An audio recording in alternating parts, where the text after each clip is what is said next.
کیا خطاب فصل ہے یہ ہے حدیث مصطفیٰ، کیا خطاب فصل ہے یہ ہے حدیث مصطفیٰ۔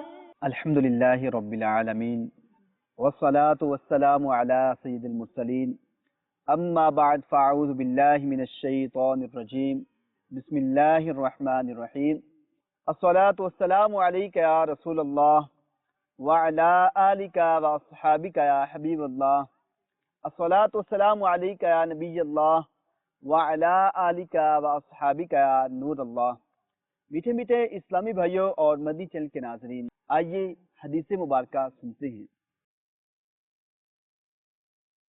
حضرت ابو ہریرہ رضی اللہ تعالی عنہ روایت کرتے ہیں کہ بیمار دلوں کے چین رحمت دارین صلی اللہ تعالی علیہ وسلم کی بارگاہ میں بخار کا ذکر کیا گیا تو ایک شخص نے بخار کو برا کہا تو نبی اکرم صلی اللہ تعالی علیہ وسلم نے فرمایا، بخار کو برا نہ کہو، اس لیے کہ یہ تو گناہوں سے اس طرح پاک کر دیتا ہے جیسے آگ لوہے کے میل کو دور کر دیتی ہے۔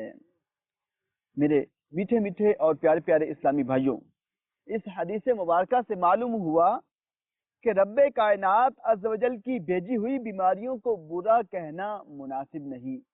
دیگر بیماریاں جسم کے ایک یا دو حصوں تک محدود رہتی ہیں، جبکہ بخار سر سے پاؤں تک ہر رگ میں اثر کرتا ہے، لہذا یہ سارے جسم کی خطاؤں اور گناہوں کو معاف کرائے گا۔ ایک اور حدیث پاک میں ہے کہ بے شک اللہ تعالی مسلمان کے ایک رات بخار میں مبتلا ہونے کو اس کے تمام گناہوں کا کفارہ بنا دیتا ہے۔ اور حضرت سیدنا ابی بن کعب رضی اللہ تعالی عنہ فرماتے ہیں کہ میں نے عرض کی، یا رسول اللہ صلی اللہ علیہ وسلم، بخار کا کیا ثواب ہے؟ ارشاد فرمایا، جب تک بخار میں مبتلا شخص کے قدم میں درد رہتا ہے اور اس کی رگ پھڑکتی رہتی ہے، اسے اس کے عوض نیکیاں ملتی رہتی ہیں۔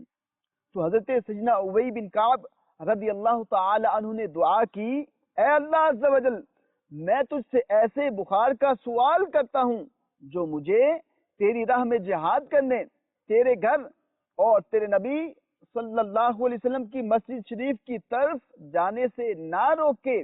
اس کے بعد حضرت سیدنا ابی بن کعب رضی اللہ تعالی عنہ کو روزانہ شام کے وقت بخار ہو جایا کرتا تھا۔ اللہ عز و جل کی بارگاہ عالیہ سے دعا ہے کہ ہمیں بخار بلکہ ہر بیماری میں اس کے فضائل پر نظر رکھتے ہوئے صبر کی توفیق عطا فرمائے، آمین بجاہ النبی الامین صلی اللہ علیہ وسلم۔ کیا خطاب فصل ہے یہ ہے حدیث مصطفیٰ، کیا خطاب فصل ہے یہ ہے حدیث مصطفیٰ۔